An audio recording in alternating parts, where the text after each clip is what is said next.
Hello, welcome back to the Watford Way. The season ended yesterday, and today we've received some major Watford FC breaking news. Now, there were rumours about this news last summer, and we've had rumours about different groups and different people being interested in the club for quite a significant amount of time. These rumours have been going on for several years now, and it's apparent to everyone involved. I think that Gino Pozzo does want to sell Watford in its entirety, or at least sell a minority of Watford to bring in some much needed funds. Now, the news today is coming from seconds out. Watford fan Ayman Khan was over in America and he had the opportunity to interview Anthony Joshua. And why he was there, he of course asked about his interest in Watford FC and whether that was still a possibility. And the news is the wonderful news, I should say,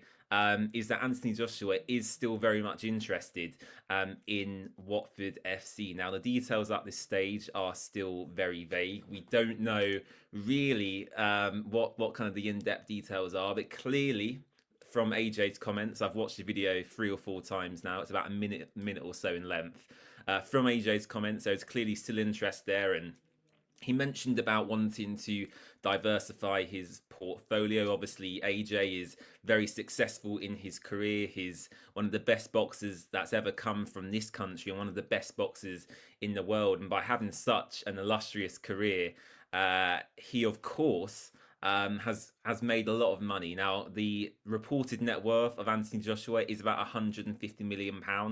That's just the general figure that's banded around on the internet. Actually, I think, and this is just a gut feeling, I clearly don't know how much AJ has in the bank account, but I feel like that figure's probably north of 200, 250 million. You have to remember in AJ's prime, the Andy Ruiz fights, the Usyk fight, Klitschko, these fights were raking him in, 70, 80 million pounds at a time. So he's clearly accrued a lot of money during his career. So in this, my initial reaction is one of, you know, pleasure, because Anthony Joshua is someone who I respect greatly in his sport, and he's someone I really like. I think the story of him being born locally and going on to have a successful career is fantastic as well. And if he was to invest in Watford, you know, the story is just great. It really is fantastic. We're going to dive into more of my thoughts in just a moment. I've got my pen and paper at the ready. Do not worry. I'm just going to say hello to a few of you in the live chat. George is here. Caden, massive news. Melanie, clearly very happy. Charlotte Gibson says, show us your money, AJ. Caden says, Joshua and Turkey Al Sheikh will combine if they invest. Well, we'll come on to that in a moment, because during the interview he did mention something about Saudi Arabia, which I found very intriguing. Oliver says surely he doesn't have enough to buy the club. Yellow Army 99 for the Saudis get involved. This could be great. And George says need the Saudis to agree to buy the club and then he invests.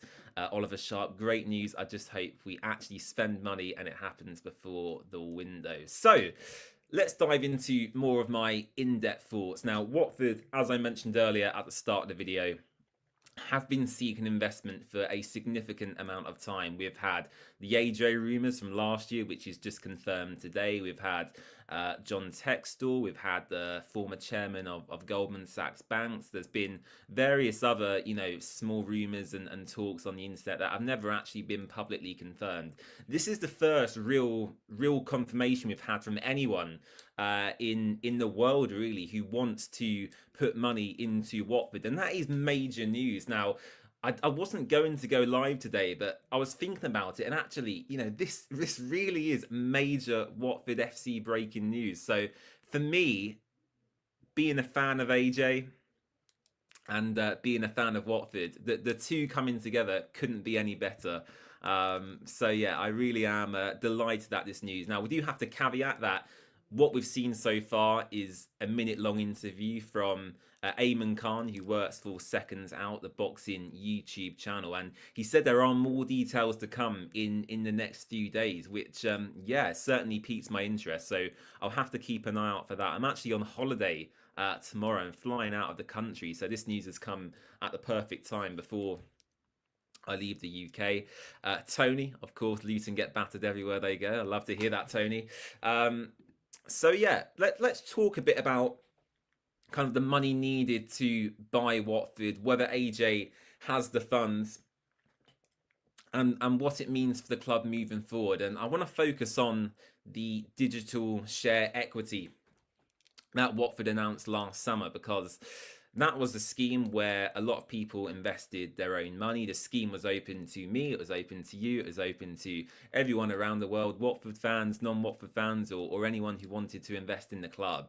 I think they raised around £4.5–5 million in total between both the Cedars and kind of Republic share schemes, which is quite a lot of money actually to raise from just general members of the public. Unfortunately, though, Watford scrapped the scheme relatively recently. You guys might have seen an article in your emails or a statement on the Watford website, but they completely scrapped that digital equity scheme now. Maybe it wasn't as successful as they first hoped, or maybe they just didn't raise the money they needed.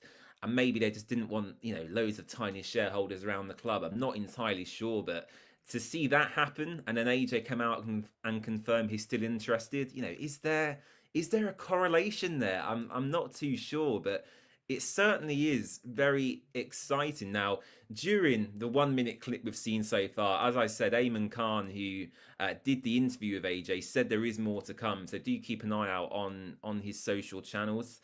In the 1 minute clip, Ayman asked AJ actually kind of about himself and Saudi involvement potentially, and AJ didn't deny that. He basically alluded to the fact that if he was to invest in the club, it would be with some Saudi Arabian involvement. Now, not to be stereotypical here, because that's not how I want to come across, but generally the Middle East investors we've seen in football at Paris Saint-Germain, Manchester City, they're the big high-profile examples. They have a lot of money. There's no denying that. The Middle East, especially in Saudi, Qatar, these types of owners, they have a lot of money and they can pump it straight into the club. They could completely clear Gino's debt. And I think the issue Watford have at the moment is the high asking price. Gino wants, it's upwards of, well upwards of 100 million is what Gino's after, judging by kind of the share scheme last summer. Plus, of course, he wants his existing debts to himself that he's put into the club to be paid off. So if a person was to come in and invest in Watford at the current price, you're looking at way north of 100 million pounds at least, which for me is entirely unrealistic. For me, the club should be valued more towards kind of the 70–60 million pound range. You look at the stadium, the facilities at the training ground, the playing squad we have. That's how valuations are judged, of course. When we were in the Premier League and in our pomp, we reached an FA Cup final. We had the television money each year. It was all going well at that point. And I think Gino Pozzo turned down an offer around the time of that FA Cup final. Watford were valued around 350–400 million pounds at that point in time back in 2019. And now to see where we are, it is clear that to progress further than a mid-table championship club in the current state of the footballing world, we need money and we need investment to bring in the better players, improve our facilities and push on as a club. So yeah, exciting. Oliver Sharp, the hospitality was amazing. By the way, they let us take pens on the pick after the Wednesday game. Love that. Oliver Sharp, the Pozzos actually have money to spend, surely, without the investment, because we've sold so many players. Yeah, a lot of people say that, Oliver. I don't think we have any money. I think it's more we did have money, but the money we had was spent wisely and mismanaged grossly. I think that's where the issue was, because whilst Ismail Assar was a fantastic player, he cost Watford 30–35 million pounds. Did we really need to spend that much on one singular player when the defence at the time was an area of the squad that was glaringly obvious to improve? Some of the decisions we've made, I feel, financially have been extremely reckless. João Ferreira, £3 million. We've never seen the guy. Ignacio Paceto, I believe that deal was £5–6 million, and where is he now? I've got no idea. So I don't agree with your statement that the Pozzos have money to spend. Of course, Gino at any point could just put in his own money if he wanted to, but at the moment, Watford are hemorrhaging money. You know, we're not making money at this current moment in time. The wages are probably still too high. I'd be surprised if we even broke even this season in terms of our finances. So I just think it's a gross mismanagement, you know, over the past few years. Tony says, could it mean Troy Deeney involvement, considering they are good mates? I don't know, Tony. Maybe who knows? Um, but yeah, as I said earlier, Anthony Joshua is someone who, growing up, I really admire. Even still today, as I said, I've got like a limited edition signed photo of the AJ Ruiz fight up on my wall there, and I just think the story. I think the story really matters here as well, because you've seen the Birmingham owners come in, Tom Brady, and why that's great, why Tom Brady going into Birmingham is fantastic. He's not got the local connection. He's a very famous NFL player. Don't get me wrong. He has a huge following on social media, but Tom Brady at Birmingham doesn't have that connection. You've seen this season, Tom Cleverley, the Watford fans, we have that connection. So if AJ was to come, I know he's not liked by all, but I think the majority of Watford fans would welcome this investment, right? I think if AJ come, the connection would be there. He grew up in the town. He essentially come from nothing and has made a huge name of himself in the boxing world. So I just love that story, and I really hope this comes off. Now, in terms of a timeline and how long this would take, judging by his body language and the comments he made during this clip we've seen, which is all we have to go off at this current moment in time, it doesn't look like anything is particularly close. They're clearly having conversations behind the scenes. They've clearly been going on for a significant amount of time. I have to remind you, the first rumours for this come out last summer, I believe, or even earlier than that. So yeah, these discussions have clearly been in it ongoing for well over a year. So yeah, it's exciting. It really is exciting. Charlotte, we've spent a lot of money paying off SAT head coaches. You're certainly not wrong there, Charlotte. Jerry Sudworth, our good friend Jerry. Hello. Hi, James. I hope everything goes wrong for Watford next season, and I hope they get relegated. Well, a very good evening to you, Jerry. If you guys are watching for the first time and don't know who Jerry is, he's a regular viewer of our live streams here on the Watford Way, and he is a Wildstone fan. So yeah, I hope you're well, Jerry, and thank you for your contribution. In terms of where Watford are at now, let's say AJ doesn't invest and we're stuck with Gino Pozzo for the summer. I think generally our transfers are clearly going to be funded currently by outgoing players. We know that Georgie Shafatatse will probably leave. Imran Loser, whilst we all want him to stay, I hate to say it, there is a high chance he may leave. Kwadwo Bar, Rocco Batta, Matty Pollock, these are all saleable assets. Porteous, Backman, Sierralta, you know, these are all players rumoured to be looking for moves as well. So Watford could bring in quite a lot of money this summer, or equally, if we don't sell the players we want to, we could be left, you know, right at the bottom of the barrel, really. And last summer, it was widely reported that we spent the least in the transfer window. We were 24th out of 24 Championship teams in terms of net spend in that summer transfer window. And you've seen the impact at Birmingham this season. I hate to use Wrexham and Birmingham as examples, but that is what happens when you get a rich owner in. You know, Tom Brady, Ryan Reynolds, the example's the same. They have high followings, they have high value commercially, they have high net worth, and ultimately in football, obviously there's exceptions, Leicester, Ipswich, you know, to an extent, but in football nowadays, the general rule is you have to buy your way to success. And I think this could be a huge opportunity for Watford to do that. Now, it's just I just find the whole situation really intriguing. I really do. I Bedlist will be stuck with Gino for the summer. Interesting. If it was to happen, it would still be another year or more away. I'm just gonna have a drink because I'm absolutely thirsty. I've just had a barbecue actually, so yeah, that was very nice. So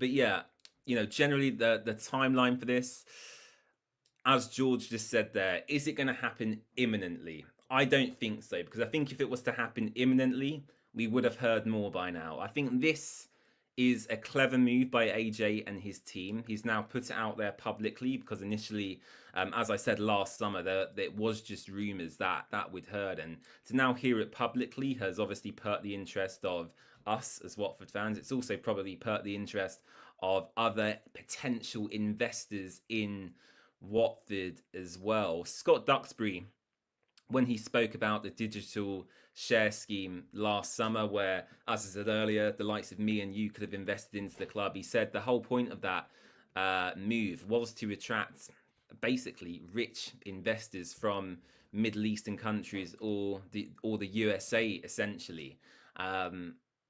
So yeah, maybe this is all part of the plan. I'm not too sure, but AJ, Watford, let me know in the live chat. Is that something you would like to see happen? Send in your questions. I'll stay live for another 5 or 10 minutes or so, reacting to this latest breaking news. As I said earlier, AJ's net worth, generally reported on the internet, is around £150 million. However, I do feel in the bank account he probably has slightly more. As I said earlier, he's had massive fights during his career. If you're not into boxing, you probably aren't too clued up or too aware, but it's for Andy Ruiz twice. Usyk, Klitschko, in the future, potentially a fight with Tyson Fury as well, which would clearly make hundreds and hundreds and hundreds of millions of pounds. And AJ said in this interview today that obviously he has accrued a huge amount of wealth during his life, and he doesn't want to recklessly spend his money anymore. And he basically said his team and himself are looking for worthwhile investments to kind of diversify his wealth portfolio. And he said the Watford project was, potentially a good opportunity. Now, with any investment, investors always like to see a return. Clearly, the plan would be, if AJ is to invest, to get Watford back to the Premier League. When we do so, you receive lots and lots and lots and lots of television revenue. You get them parachute payments as well when you come back down. So yeah, clearly big ambitions from AJ and his team. Melanie says, agree, James, this is a very astute move. Absolutely. Matt2890, I can see it now. If Pozzo stays, we'll get rid of players we need and just bring players from Udinese, like we mostly do, or wait till the last day of the transfer window to get anyone in. Yeah, I think what we've seen with Watford, especially in the last 2 summers, I'm going to say, because I don't want to take it back too far, but especially in the last 2 summers, I think we've seen the classic signs, and let me know if you disagree, but I think we've seen the classic signs of asset stripping, essentially. Now, if you don't know what asset stripping is, essentially, if you're about to sell a business and you want to return as many funds to yourself as possible, you basically are going to sell your key assets. You're going to sell anything of significant value. And knowing that Gino Pozzo has debt in Watford, and knowing that at some point he would like that debt repaid, I think that's why we have seen a mass exodus of high-profile players in the past couple of years. I'd expect the same to happen this summer. I know Tom Cleverley said after the match at the weekend that he'd expect to see Chapecoense stay, he'd expect to see Bar stay, he'd expect to see the majority of our core group stay. Whilst that's manager speak in his press conferences, I'm sure behind the scenes there's a different view, because it's been evident to all Watford fans throughout this season that Georgie Chapecoense is our most valuable player. It's likely he will leave in the summer. And it's whether, how much money we'll reinvest from that Georgie sale, and that's essentially the definition of asset stripping. Sell Georgie for 15, 20 million, reinvest maybe 1 or 2 million at max just to get by. That's what Gino Pozzo has been doing at Watford for the past, 2 or 3 years, really, ever since kind of the COVID period. Messed up the club finances, if you will. And it wasn't just COVID, there was mismanagement, as I mentioned, from both Duxbury and the transfers and Gino. It's been going on for a long time. I don't want to have a massive discussion about our finances today. But yeah, that is what we've seen recent years. We've seen assets stripping at Watford, and I'd expect to see similar in the summer transfer window.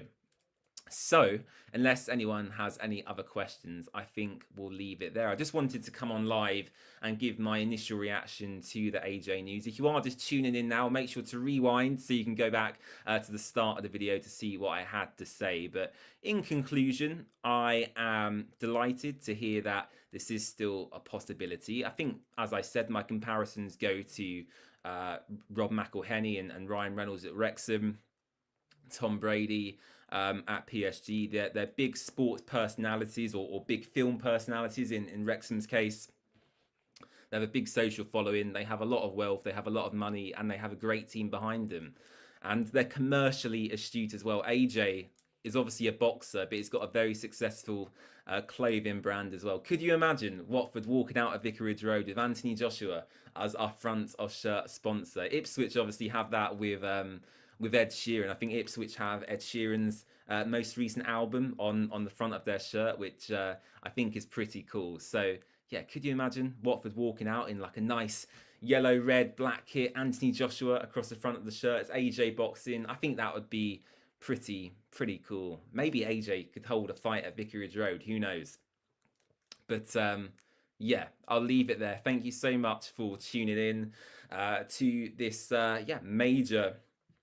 major Watford breaking news. Anthony Joshua confirming Watford FC investment interest. As I said, I'm off on holiday tomorrow. I'm flying over to España. I'm going to Spain for a week. So I thought I'd jump on here today because I won't have the opportunity to do so next week. So yeah, as I said, I'll keep you guys updated, of course, throughout the summer on any latest Watford news like we've seen today, the transfer window, Gino Pozzo, Tom Cleverley. We've got that covered for you here in the Watford Way. You can follow us across all social platforms. Of course, we're on Twitter, X, TikTok, Instagram, Facebook, here on YouTube as well. So plenty to get yourselves involved with. And yeah, we'll see you again soon. Let me know your reaction to this news in the comments section down below. Bye-bye.